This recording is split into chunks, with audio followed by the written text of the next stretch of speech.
The morning of October 17th, 2006, dawned gray and foreboding over the small mining town of Copperfield, nestled deep in the Appalachian Mountains of West Virginia. A thin layer of frost clung to the dying autumn leaves, and the air carried that sharp bite that warned of an early winter. The weather forecast had called for possible snow flurries by evening, unusual for mid-October, but not unheard of in these mountains where nature played by its own rules. At Copperfield Elementary School, a yellow school bus sat idling in the parking lot, its engine coughing black exhaust into the crisp morning air. The bus had seen better days. Purchased used from the county 3 years prior, it bore the scars of mountain roads and harsh winters, but today it would carry 13 excited fifth graders on what was supposed to be the highlight of their school year, a field trip to the abandoned Blackstone copper mine, now converted into an educational historical site. The children gathered near the bus, their breath forming small clouds in the cold air. They clutched brown bag lunches and wore their warmest jackets, chattering excitedly about the underground adventure that awaited them. These weren't city kids. They were mountain children, tough and independent, raised on stories of mining ancestors and the dangerous beauty of Appalachian folklore. At the center of the group stood 11-year-old Ezra Whitlock, a natural leader with dirt-brown hair and eyes the color of creek stones. He'd been looking forward to this trip for months, ever since his grandfather had told him stories about working in the very mine they'd be visiting. Ezra's best friend, Delphine Ashworth, bounced on her toes beside him, her red braids whipping in the cold wind. She was small for her age but fierce, known throughout the school for her quick wit and fearless nature. The Brennan twins, Colt and Wade, stood slightly apart from the group, their identical faces wearing matching expressions of nervous excitement. They were new to Copperfield, having moved from Tennessee just that summer when their father got work at the active mine on the other side of the mountain. The other children had slowly accepted them, but the twins still carried themselves like outsiders. Nearby, Autumn Riverbark brushed a strand of dark hair from her face, her Native American features reflecting the stoic calm she'd inherited from her Cherokee grandmother. She was the artist of the group, always carrying a sketchbook, and today she hoped to capture the mysterious underground world they'd be exploring. The rest of the group consisted of Ranger McKinnon, a stocky boy with an unfortunate tendency toward mischief; Iris Coldwater, quiet and observant with startling blue eyes; Phoenix Darling, whose unusual name matched her vibrant personality; the inseparable duo of Sage Mountaineer and Luna Blackbear; Cedar Fairweather, known for his encyclopedic knowledge of local history; Hadley Nightshade, who despite her ominous surname was the group's eternal optimist; and finally, River Stormwind, a thoughtful boy who seemed older than his 11 years. Supervising this expedition were 2 adults, Mrs. Violet Moonbeam, their beloved 5th-grade teacher, and Harold Grimsby, the school's maintenance supervisor who'd volunteered to come along as an extra set of eyes. Miss Moonbeam, despite her whimsical name, was a practical woman in her 40s who'd taught in these mountains for over 2 decades. She knew each of these children like her own, understood their families, their dreams, their fears. Harold, a gruff man in his 50s, had grown up in Copperfield and remembered when the Blackstone mine was still operational. He'd insisted on coming along, muttering something about keeping the young ones safe in those tunnels. The bus driver, Clarence Drifter, was a weathered man who'd been navigating these treacherous mountain roads for 30 years. He knew every curve, every potential hazard, every shortcut. His CB radio crackled occasionally with reports from other drivers. The roads were clear, but ice was expected by afternoon. As the children climbed aboard the bus, their excited chatter filled the morning air. Parents had gathered to see them off, waving and calling out last-minute reminders about staying warm and listening to their teacher. Among the crowd stood Eleanor Whitlock, Ezra's grandmother, her weathered hands clutched tightly around her coffee cup. Something in her dark eyes suggested unease, though she forced a smile for her grandson. "You be careful down in those tunnels, you hear?" she called to Ezra as he found his seat near the back of the bus. "I will, Granny," he called back, but his attention was already focused on the adventure ahead. The bus pulled away from the school at exactly 8:30 a.m., right on schedule. The drive to Blackstone Mine would take them deep into the mountains, along winding roads that snaked through forests of oak, maple, and pine. The route would take approximately 2 hours, with arrival planned for 10. They'd have a brief safety orientation, then spend the day exploring the historical exhibits and taking a guided tour through the upper levels of the mine. They were scheduled to return to school by 4 p.m., well before the predicted weather turned nasty. As the bus wound its way up the mountain roads, Mrs. Moonbeam reviewed her checklist one final time. She'd prepared for this trip meticulously. Permission slips, emergency contact information, first aid supplies, flashlights in case of emergency. The mine had been converted into a tourist attraction 5 years earlier, complete with safety lighting and guardrails. It was considered perfectly safe for school groups. The children pressed their faces to the windows as the bus climbed higher, watching the valley fall away below them. The autumn foliage was at its peak, a tapestry of red, gold, and orange that seemed to stretch forever. But there was something unsettling about the landscape too. Abandoned mining equipment rusted in clearings, and the skeletal remains of old company houses dotted the hillsides like broken teeth. "Look at that," Phoenix pointed to a cluster of weathered buildings. "Is that a ghost town?" "Used to be called Prosperity," Harold answered from his seat near the front. "Company town. When the mine closed in '89, everybody moved away. Nothing left now but memories and regrets." The children fell quiet for a moment, processing this information. Even at 11 years old, they understood the weight of economic hardship, the way the mountains could give and take away with equal measure. By 10:15 a.m., they were deep in the wilderness, surrounded by dense forest on all sides. The road had narrowed to a single lane with occasional pull-offs for passing. Clarence navigated the curves with practiced ease, his CB radio occasionally crackling with weather updates. The temperature was dropping faster than expected, and snow flurries had been spotted over the next ridge. "Might want to consider heading back a little early today," came a voice over the radio. "Weather's turning ugly faster than predicted." "Copy that," Clarence responded. "We will keep an eye on it." At 10:28 a.m., they reached the entrance to Blackstone Mine Historical Site. The facility consisted of a small visitor center, a gift shop, and the mine entrance itself, a dark opening in the mountainside surrounded by information plaques and safety equipment. The parking lot was empty except for a single pickup truck belonging to the site manager. But something was wrong. The visitor center was dark, and no one came out to greet them.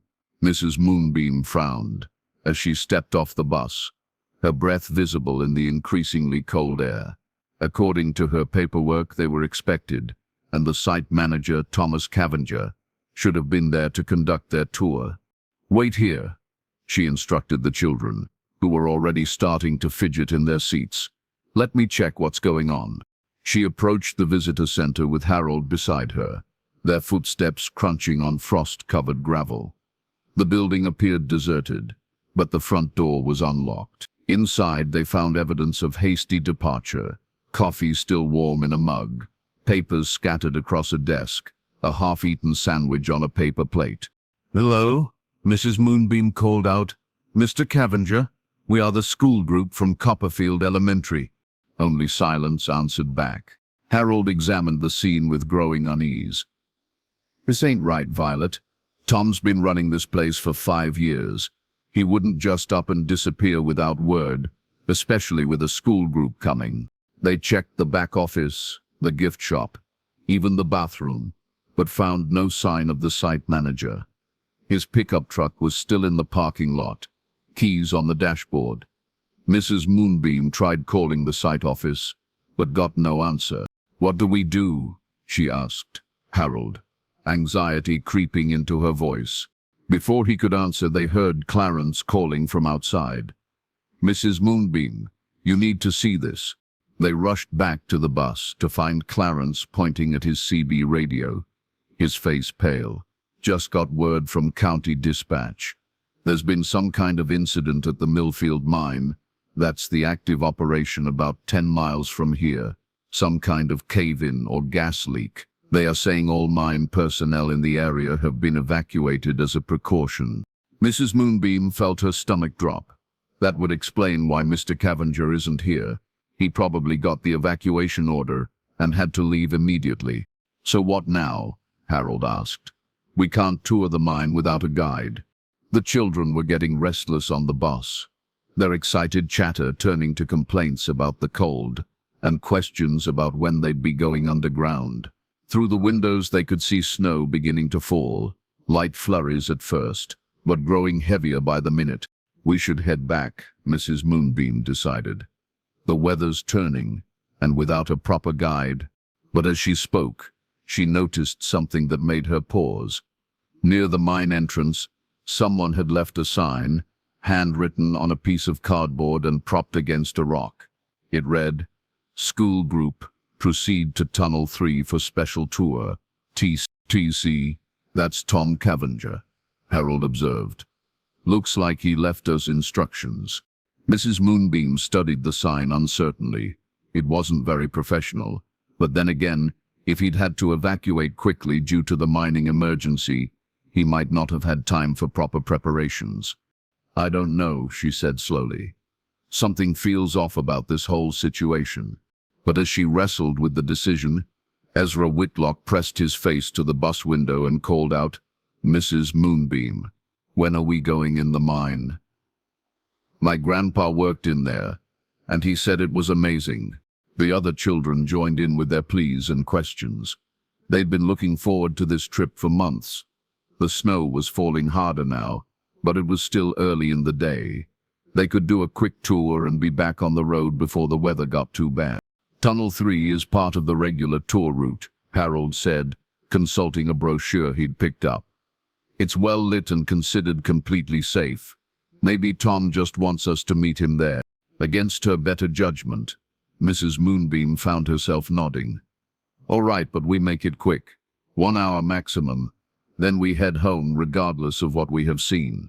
The children cheered as they filed off the bus, their excitement infectious despite the increasingly ominous weather. Mrs. Moonbeam gathered them around her for a quick safety briefing. "Stay together at all times," she instructed. "No one wanders off. No one touches anything without permission. We are going to Tunnel 3 to meet Mr. Cavenger. Then we are heading straight home. Is that understood?" 13 young voices chorused their agreement. The mine entrance yawned before them like a mouth, dark despite the electric lighting that supposedly illuminated the tour route. Snow swirled around the opening, and somewhere deep inside, they could hear the sound of dripping water and the whisper of moving air.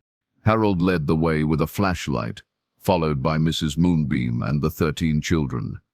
The tunnel sloped gently downward, the walls lined with interpretive displays about mining history and safety equipment. Their footsteps echoed strangely in the confined space, and the temperature dropped noticeably as they moved away from the entrance. "This is so cool," Phoenix whispered, her voice carrying an odd resonance in the tunnel. "My grandpa said miners used to work in the dark with just carbide lamps," Ezra added, his eyes wide with wonder. They passed several branching tunnels, each marked with numbers and safety warnings. The lighting was adequate but gave everything an eerie greenish cast. Somewhere ahead they could hear what sounded like machinery running, probably ventilation equipment to keep the air fresh for visitors. "Tunnel 3 should be just ahead," Harold announced, consulting his map. "That's where we will meet Mr. Cavenger." But when they reached the junction marked Tunnel 3, they found it empty. No sign of the site manager, no special tour setup, nothing but more empty tunnels stretching into darkness beyond the reach of the safety lights. "That's strange," Mrs. Moonbeam murmured, checking her watch. It was 11. "Maybe he's further back in the tunnel," suggested Delphine, her red braids gleaming in the artificial light. "Or maybe this is all wrong," Harold said, his unease finally reaching the surface. "Violet, I think we should go back. Something's not right here." But as he spoke, They heard a sound that made everyone freeze, a deep, mechanical grinding, like massive gears turning somewhere in the depths of the mountain. The sound was followed by a subtle vibration in the floor beneath their feet. "What was that?" Luna asked, her voice small and frightened. Before anyone could answer, the lights went out. Complete darkness engulfed them, so absolute that it seemed to have physical weight. Several of the children cried out in fear, and Mrs. Moonbeam immediately began calling for calm. "Everyone stay exactly where you are," she commanded, her voice steady despite her own racing heart. "Harold, do you have that flashlight?" A beam of light cut through the darkness, revealing 13 pairs of wide, frightened eyes. But the flashlight's beam seemed weak, somehow absorbed by the darkness around them. "Emergency lighting should kick on any second," Harold said, but his voice lacked conviction. They waited, counting seconds that felt like hours, but no emergency lights activated. The only sounds were their breathing, the drip of water somewhere in the distance, and that strange mechanical grinding that seemed to be growing louder. "Mrs. Moonbeam," Sage whispered, "I want to go home." "We all do, sweetie," the teacher replied, fighting to keep her voice calm. "Harold, we need to head back to the entrance right now." They began to retrace their steps, Harold's flashlight providing their only illumination. But something was wrong, terribly wrong. The tunnel they'd walked down just minutes earlier now seemed different. The walls looked unfamiliar, and the interpretive displays they'd passed were gone. "This doesn't look right," Harold muttered, stopping at a junction they didn't remember seeing before. Mrs. Moonbeam felt panic rising in her chest, but forced it down. She had 13 children depending on her, and she could not afford to lose control. "Maybe we took a wrong turn," she said. "Let's try this way." But every direction they tried led to more unfamiliar tunnels. The mechanical grinding sound was getting louder, and now they could hear something else. Voices, distant and echoing, speaking words they couldn't quite make out. "Who is that?" River asked, his young voice tight with fear. "Mr. Cavenger, maybe," Mrs. Moonbeam replied, though she didn't believe it. Those voices didn't sound quite human. Cedar, the history buff, spoke up with a trembling voice. "Mrs. Moonbeam, my dad told me stories about these old mines. He said sometimes they connect to natural cave systems, and people get lost for days." "We are not going to get lost," she assured him, though privately she was beginning to wonder if they already were. The flashlight beam was growing dimmer, and Harold was shaking it, trying to coax more light from the failing batteries. In the weakening glow, the tunnel walls seemed to shift and move, as if the mountain itself was alive. And then they heard something that made their blood run cold. The sound of footsteps, heavy and deliberate, coming from somewhere behind them in the darkness. But these weren't the footsteps of one person. They sounded like an entire group, marching in perfect unison. "Run," Mrs. Moonbeam whispered. Then louder, "Run." They fled down the tunnel, Harold's dying flashlight creating wild, dancing shadows on the walls. Behind them, the footsteps continued, never seeming to get closer but never falling behind either. The children ran with the desperate energy of true fear, their earlier excitement completely forgotten. But the tunnels seemed to stretch on forever, branching and twisting in ways that defied logic. Every turn revealed more darkness, more confusion, more wrong turns that led nowhere. And then, just as Harold's flashlight finally died completely, plunging them into absolute darkness, they heard the most terrifying sound of all. Silence. The footsteps had stopped. The mechanical grinding had ceased. Even the drip of water had gone quiet. They stood in perfect darkness, 13 children and 2 adults, holding their breath and waiting for something, anything to tell them they were still in the world they knew. But the silence stretched on, heavy and oppressive, until it became clear that whatever had been following them was now waiting, watching, planning.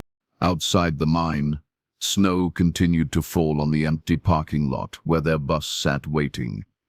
Clarence had fallen asleep behind the wheel, unaware that his passengers had vanished into the mountain's depths.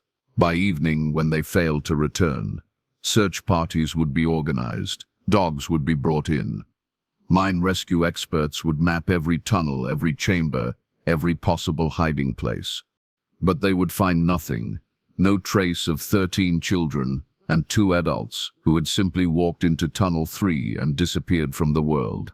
The Blackstone mine would be sealed permanently 3 days later, after investigators found no explanation for what had happened. The official report would cite structural instability and safety concerns, but those who knew the mountain understood there were some places where the earth itself held secrets too dark to speak aloud. And deep in the darkness, something waited with the patience of stone, keeping 13 young souls in a place where time moved differently, where the boundary between this world and others grew thin. The disappearance of the Copperfield 13, as they would come to be known, would become legend in the mountains. Parents would use their story to warn children about wandering too far from home. Ghost hunters would come searching for answers and leave with more questions than they'd arrived with. But 17 years would pass before anyone learned the truth about what really happened in those tunnels on that snowy October morning. And when that truth finally emerged, it would change everything they thought they knew about the mountains and the things that dwelt in the spaces between worlds. The children were not dead, but they were not exactly alive either. And somewhere in the darkness beneath Appalachian stone, they were waiting to come home. The first person to realize something was wrong was Clarence Drifter. The veteran bus driver had dozed off in his seat around noon, lulled by the gentle patter of snow against the windshield. When he woke at 2:47 p.m., the world had transformed into a winter wonderland. 3 inches of heavy, wet snow blanketed everything, and the temperature had plummeted to barely above freezing. But it wasn't the weather that sent ice through his veins. It was the silence. The school group should have returned by now. According to the schedule Mrs. Moonbeam had shown him, they'd planned to be back at the bus by 2:00 p.m. at the latest. Clarence checked his watch again, hoping he'd misread it, but the digital display confirmed his growing dread. He stepped out of the bus, his boots crunching in the fresh snow, and called toward the mine entrance. "Mrs. Moonbeam, time to go. Weather's getting bad." His voice echoed off the mountainside and returned to him empty. The visitor center remained dark and abandoned, and there was no sign of movement anywhere around the mine complex. Clarence had been driving school buses for 3 decades. He'd weathered every kind of crisis, medical emergencies, severe weather, even a flash flood that had trapped his bus for 6 hours, but he'd never lost a group of children. The very thought made his chest tight with panic. He tried his CB radio first, calling for help from other drivers in the area, but the mountains blocked most signals and the falling snow was making reception worse. His cell phone showed no bars, another casualty of their remote location. Growing desperate, he began walking toward the mine entrance, following the barely visible footprints that had been mostly covered by snow. The tracks led to the main tunnel opening, and then disappeared into the darkness beyond. "Hello," he shouted into the tunnel. "Mrs. Moonbeam? Kids? Bus is leaving." The only response was his own echo, distorted and strange as it bounced off the tunnel walls. Clarence had been born and raised in these mountains, and he knew enough about mines to understand that going in alone would be foolish. But 13 children were missing, along with their teacher and Harold Grimsby. Someone had to do something. He retrieved a flashlight from the bus's emergency kit and entered the mine. The tunnel felt wrong immediately. Clarence had visited the Blackstone mine several times since it had opened as a tourist attraction, and he remembered well-lit passages with informational displays and clear directional signs. But now the lights were out, and in his flashlight beam, the walls looked different, older, more primitive, as if the modern safety improvements had been stripped away. He followed the main passage for about 50 yards before reaching the first junction. According to his memory, This was where the tour route split off toward the historical exhibits.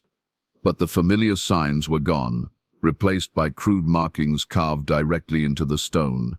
Symbols he didn't recognize, though they made his skin crawl to look at them.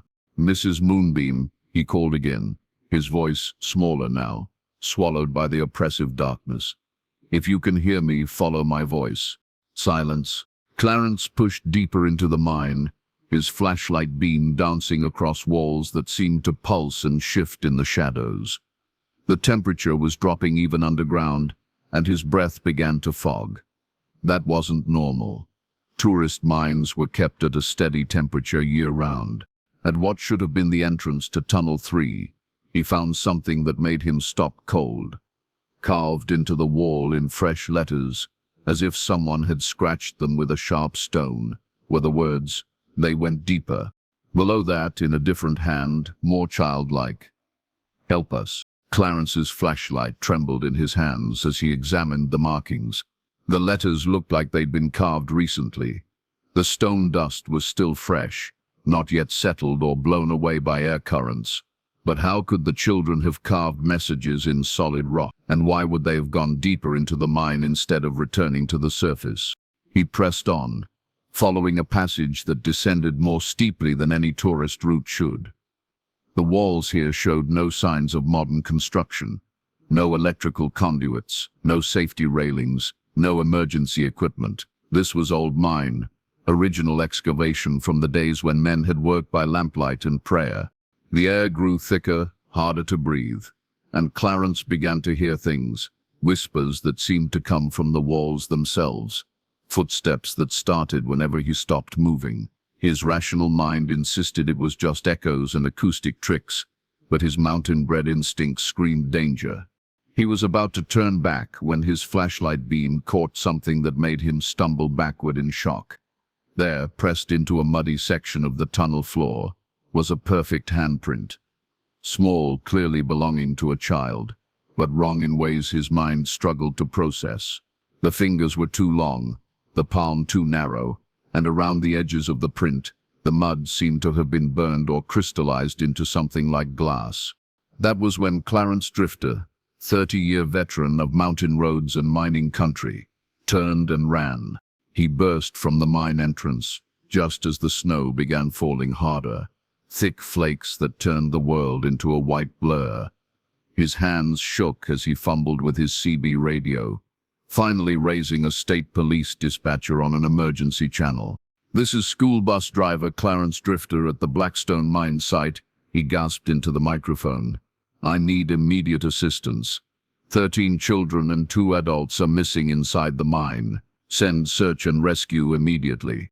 The response was swift and massive. Within 2 hours, despite the worsening weather, the first rescue teams arrived at the site. Mine rescue specialists, cave rescue experts, state police and volunteer firefighters from 3 counties converged on the Blackstone mine. They brought powerful lights, breathing apparatus, communication equipment, and decades of experience in underground emergencies. Captain Jake Thornfield of the state police led the operation, a 20-year veteran with a reputation for never giving up on a missing person case. He'd been called in from the capital specifically because of his expertise in mountain rescues, but as his teams prepared to enter the mine, they encountered their first major obstacle.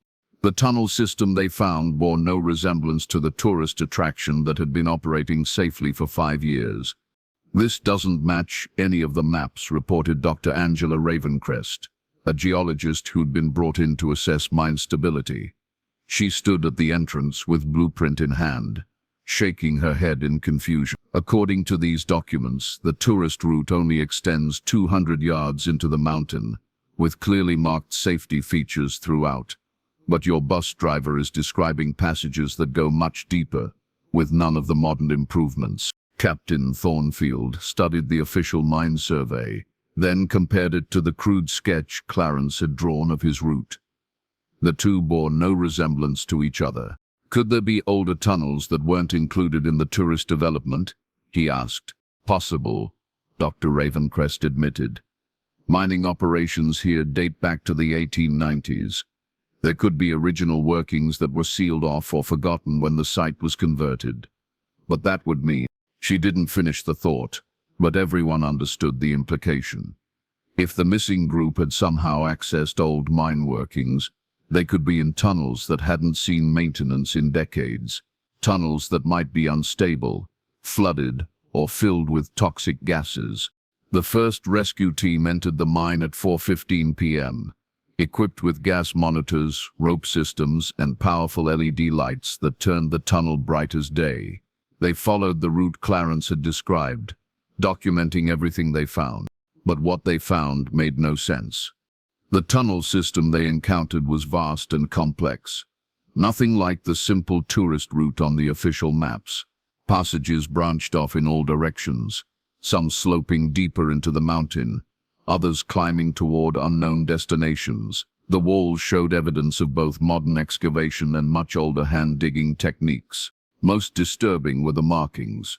Throughout the tunnel system, carved into walls and scratched into the floor, were symbols and messages that defied explanation. Some appeared ancient, crude pictographs that resembled no known writing system. Others were clearly recent, including several that appeared to be children's names. Israel. But the most chilling discovery came in a chamber about 400 yards from the entrance. The rescue team's lights illuminated what appeared to be a natural cave that had been incorporated into the mine workings. The walls were covered in drawings, some carved, some made with what looked like burned charcoal. The drawings showed children, but not quite right.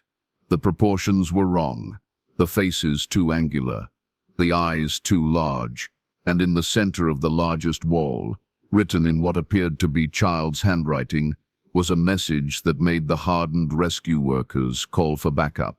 We are changing. The mountain is teaching us. Don't look for us. We are not the same anymore. Below that, in different handwriting, MRS Moonbeam tried to stop it. She's sleeping now. We are watching her dreams. Dr. Ravencrest examined the chamber with growing unease. This cave system is natural, she reported. Pre-existing geological formation. But the connections to the mine tunnels appear to have been opened recently. Very recently. How recently? Captain Thornfield asked.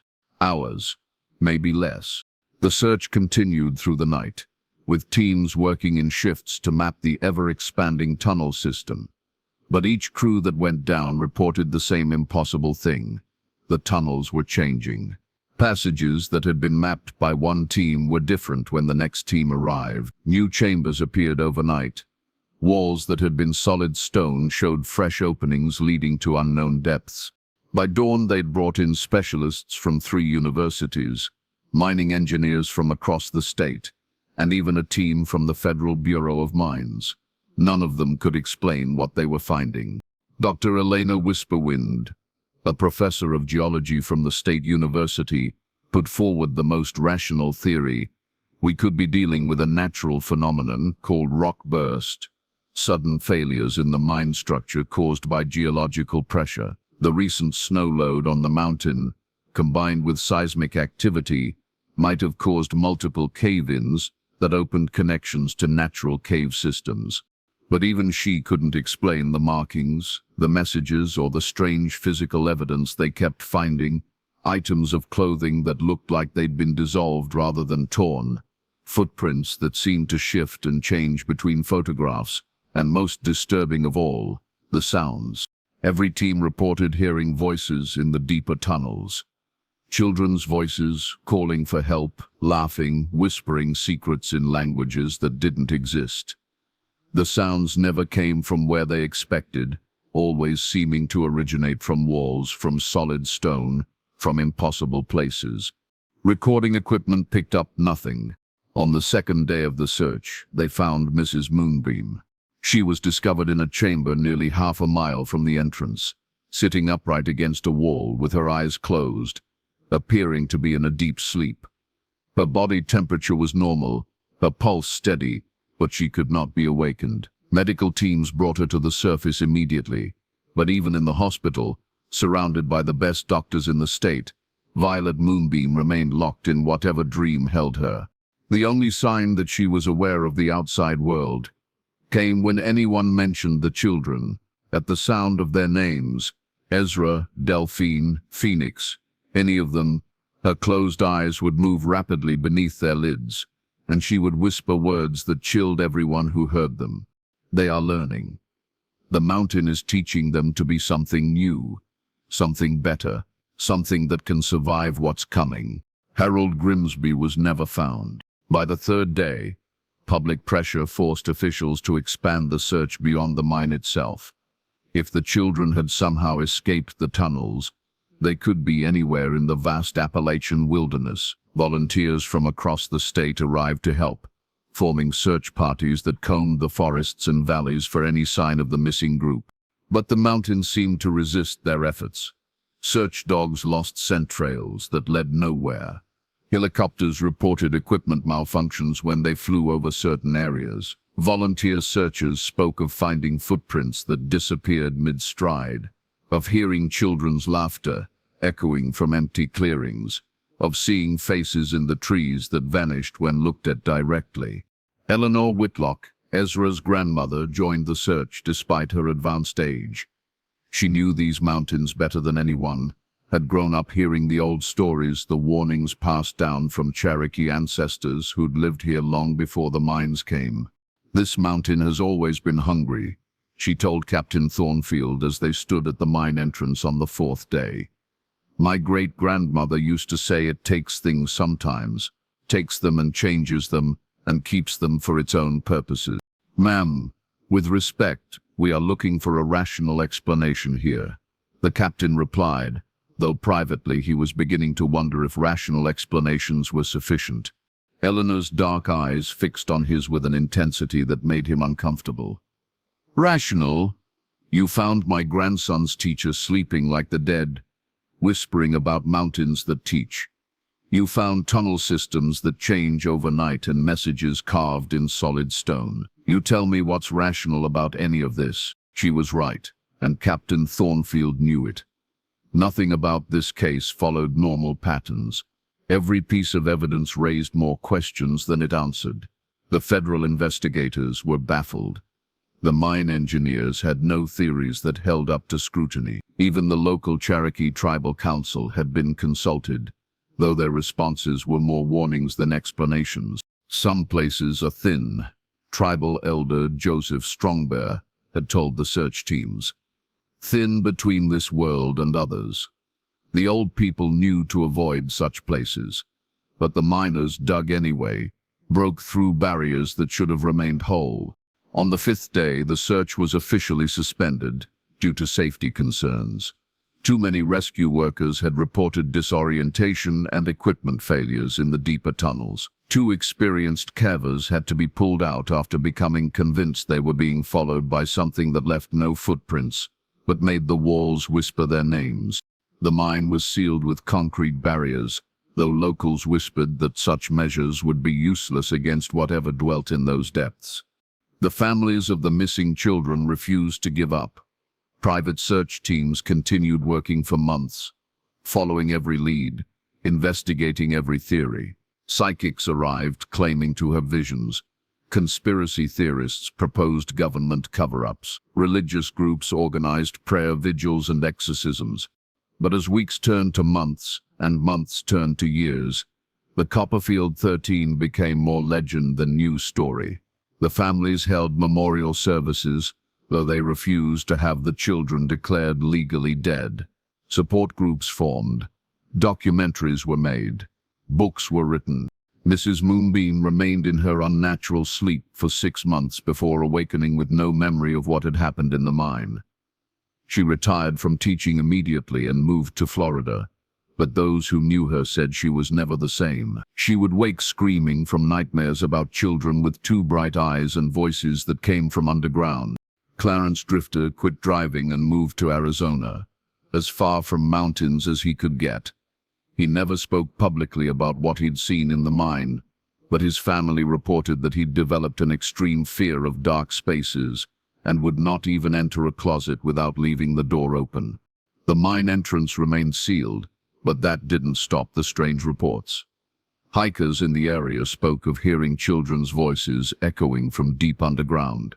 Hunters found symbols carved into trees that matched the markings discovered in the tunnels. Campers reported lights moving beneath their feet at night, as if something luminous traveled through passages far below the surface. Most disturbing were the photographs.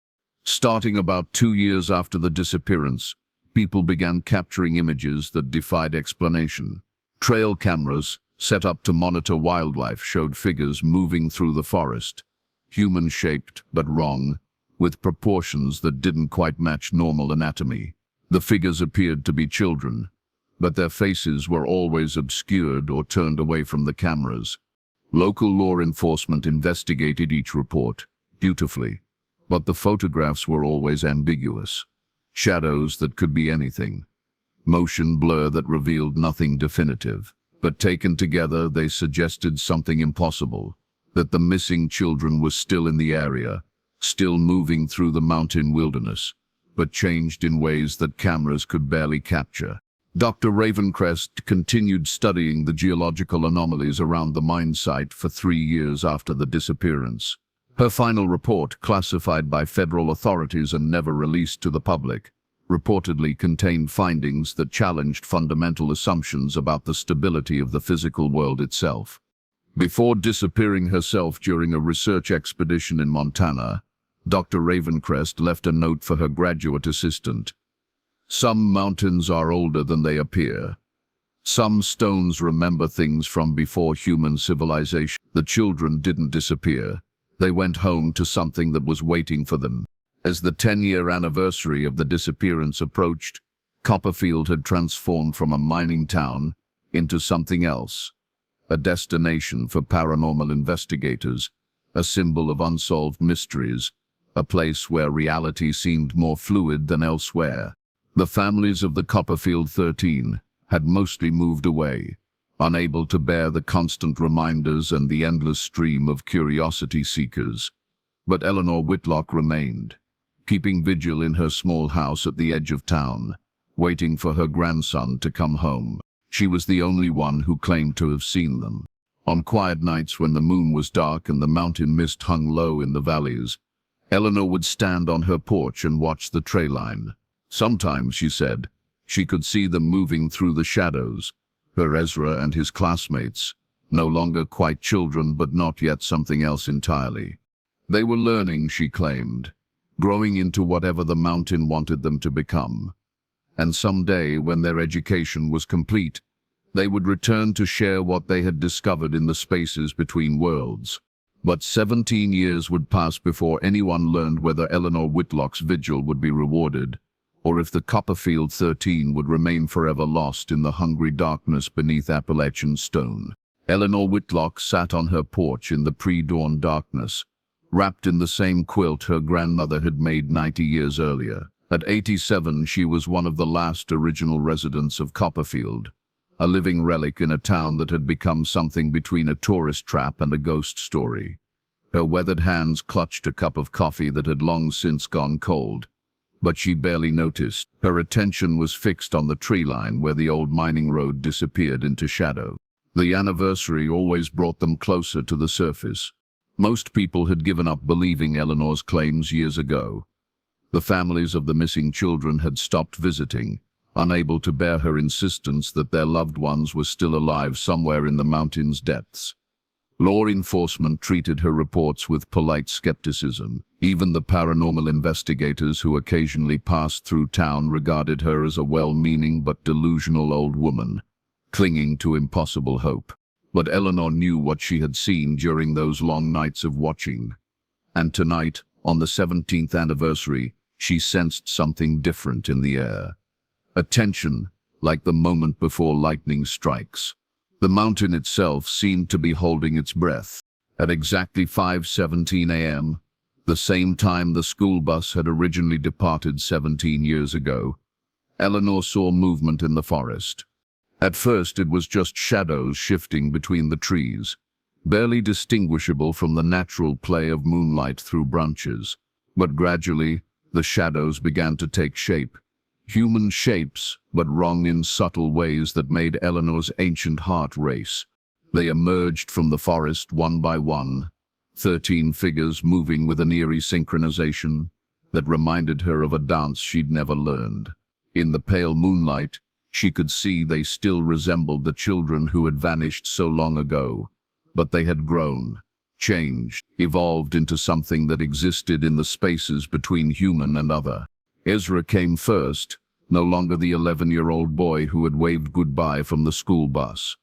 He was taller now, his limbs elongated in ways that suggested years of adapting to spaces not meant for human habitation. His eyes, when they caught the moonlight, reflected it back like an animal's, but with an intelligence that was vast and alien and beautiful in its wrongness. Behind him came the others. Delphine, with her red hair now shot through with veins of something that looked like silver, the Brennan twins moving in perfect unison, as if they shared a single mind. Autumn, whose dark eyes held depths that seemed to contain entire underground worlds. Phoenix, whose vibrant personality had transformed into something that literally glowed with soft bioluminescence. And all the rest, each changed in ways that spoke of years spent learning secrets the surface world had forgotten. They approached Eleanor's house slowly, their feet making no sound on the frost-covered ground. As they drew closer, she could see the intricate patterns carved into their skin, not tattoos, but actual modifications to their flesh that resembled the strange symbols found in the mine tunnels years earlier. The markings pulsed with faint light, as if powered by some internal energy source. Eleanor rose from her rocking chair, her aged joints protesting, but she felt no fear. She had been waiting for this moment for 17 years. "Ezra," she whispered, her voice carrying clearly in the still air. The figure that had been her grandson stopped at the edge of her yard and smiled. It was still recognizably Ezra's smile, but it held knowledge that no 28-year-old human should possess. "Hello, Granny," he said, and his voice was like harmonics played on instruments that didn't exist in the world above ground.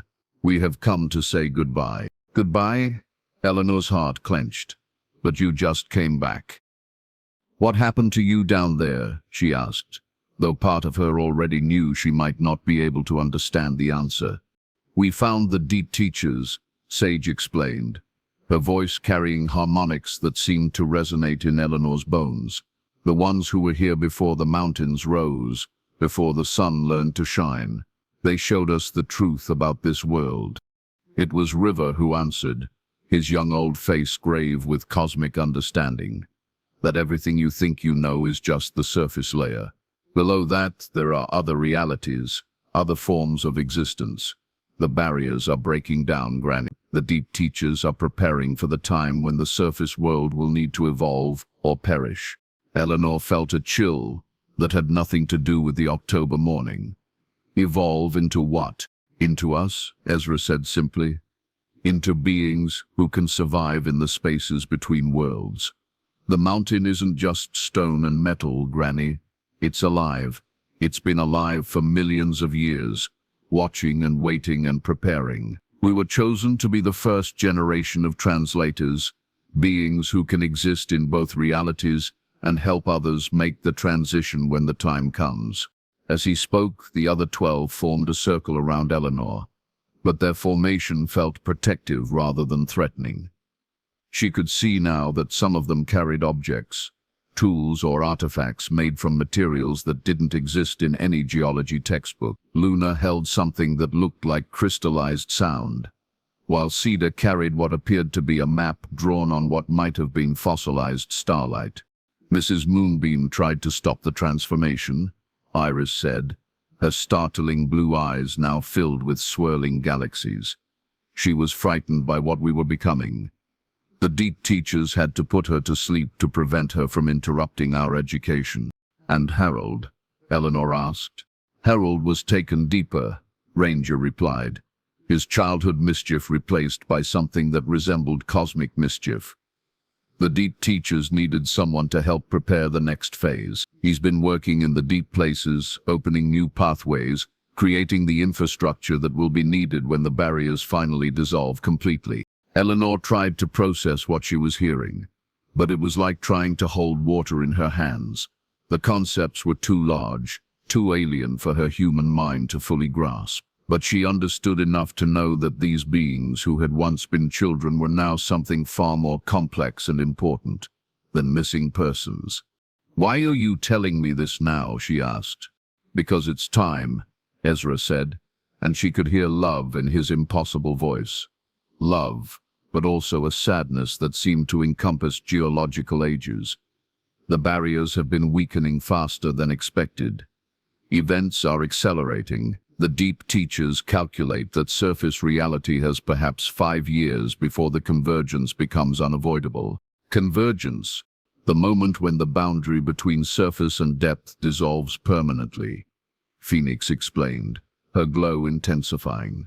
When beings like us will be needed to help surface dwellers adapt to expanded reality. Some will make the transition successfully, others— She didn't finish the sentence, but Eleanor understood.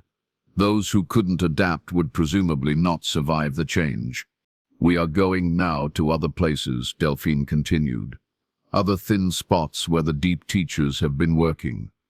There are chosen ones emerging all over the world, children who have been taken underground and educated in the new realities. We will help coordinate the preparation for what's coming. But we wanted to see you first," Ezra added, stepping closer to his grandmother. "To thank you for watching, for believing, for keeping the connection alive between what we were and what we have become." Eleanor reached out with trembling hands to touch her grandson's changed face.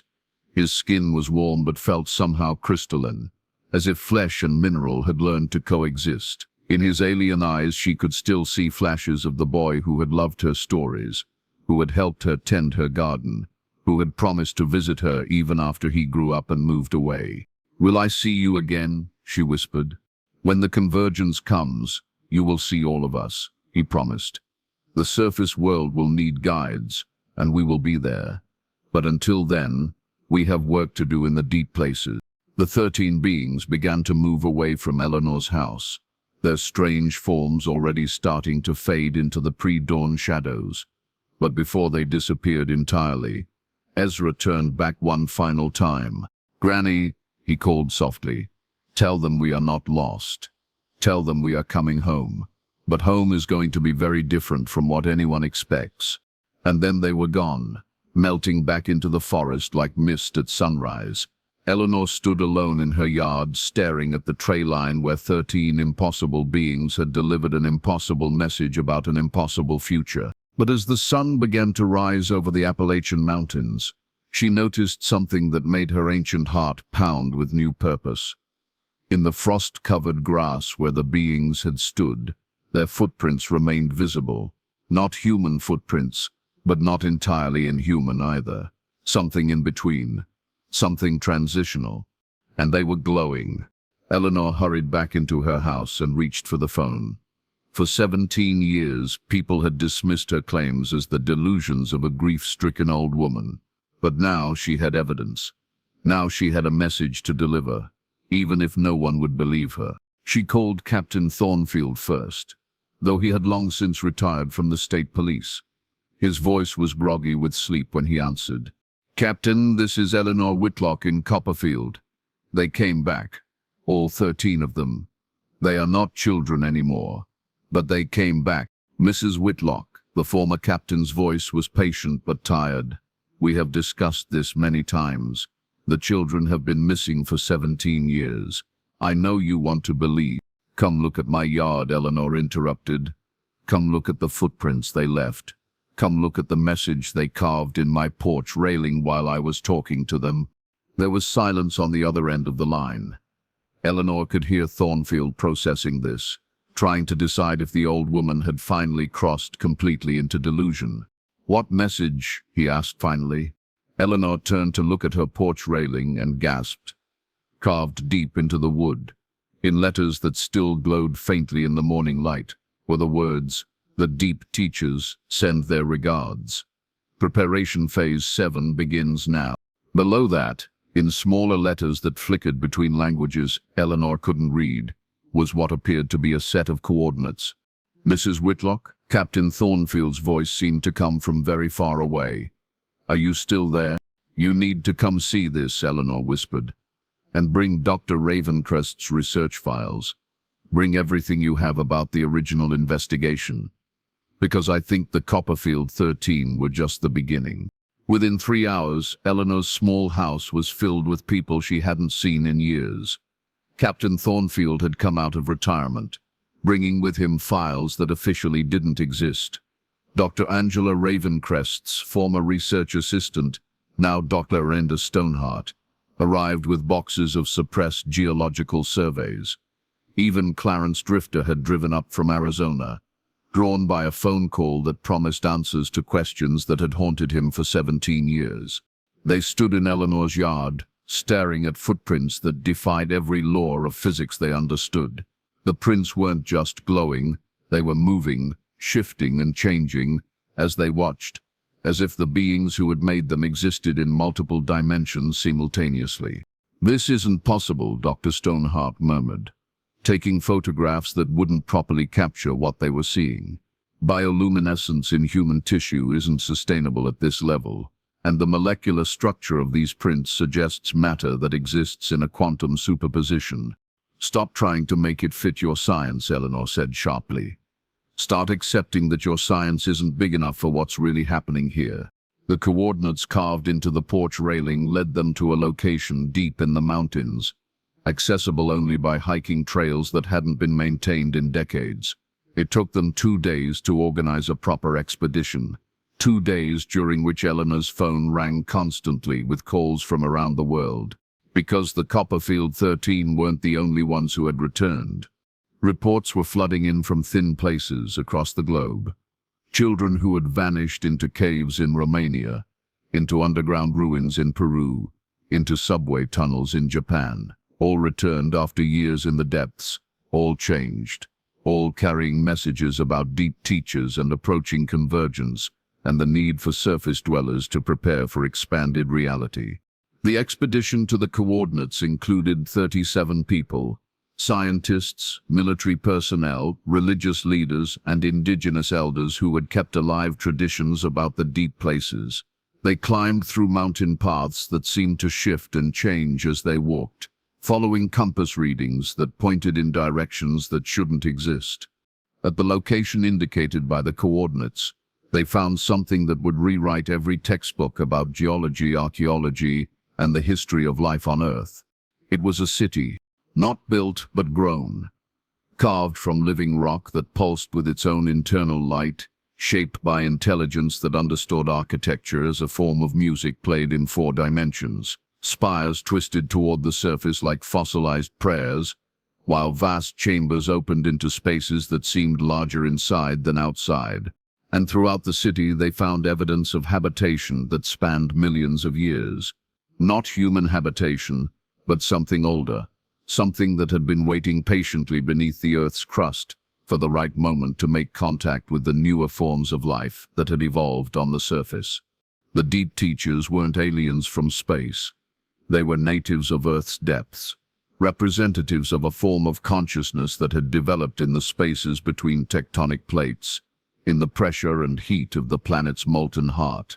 They were older than dinosaurs, older than complex life itself, but they had been watching the surface world's development with interest and growing concern.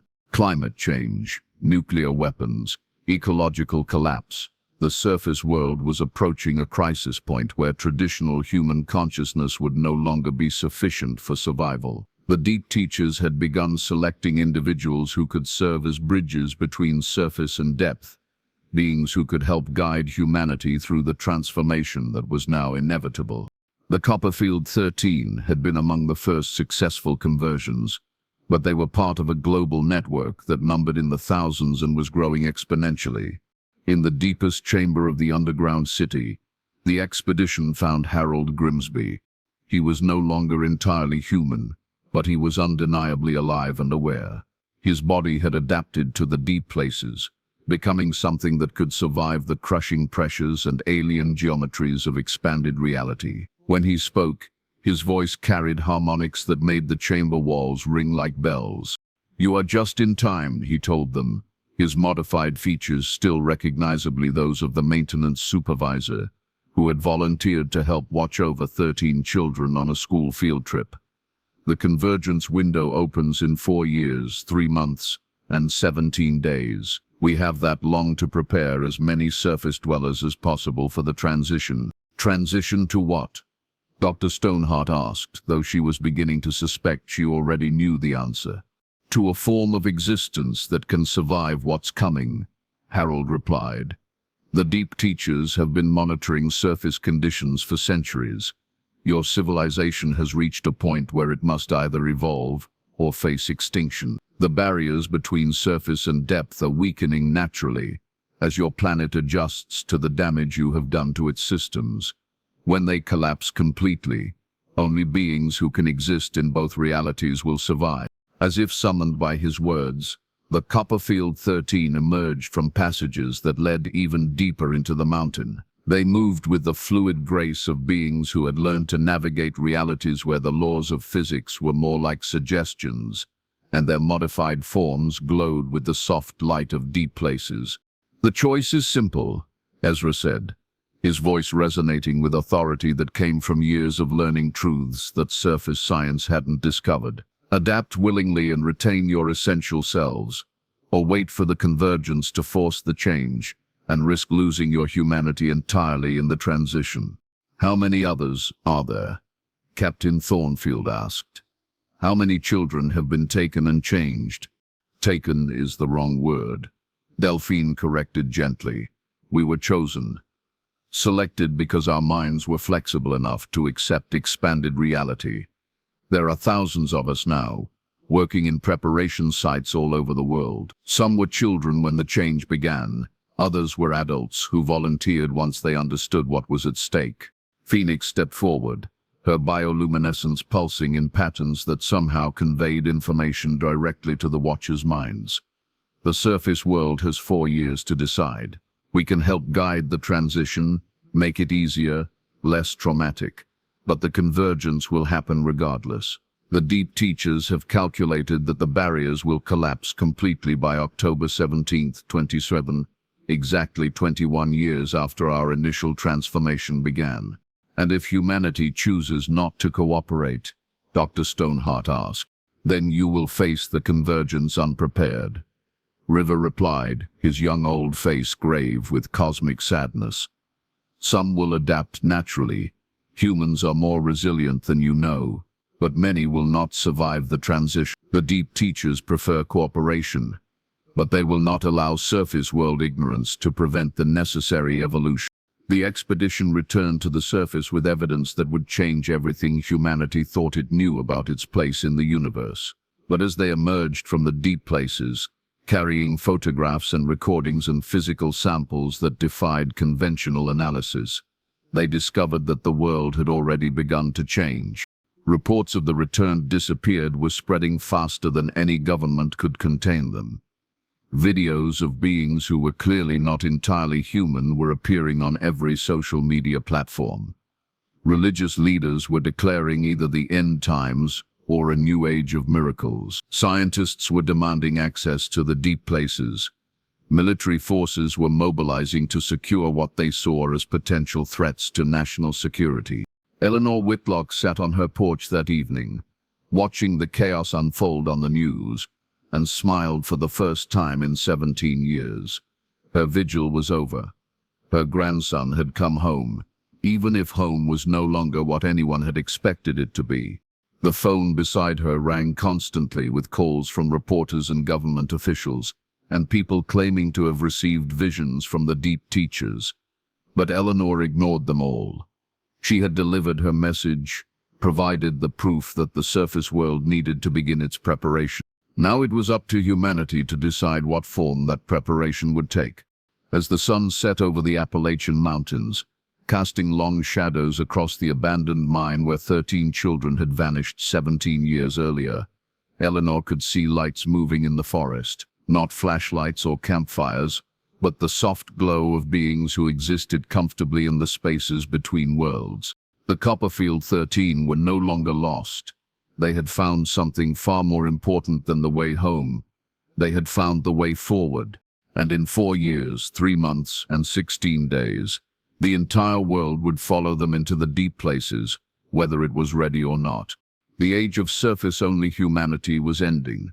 The age of expanded consciousness was about to begin, and somewhere far beneath the mountains, in chambers carved from living stone by intelligence older than human civilization, the deep teachers continued their patient work of preparing Earth for the next phase of its evolutionary journey. The children of Copperfield had been their first successful ambassadors to the surface world. They would not be the last.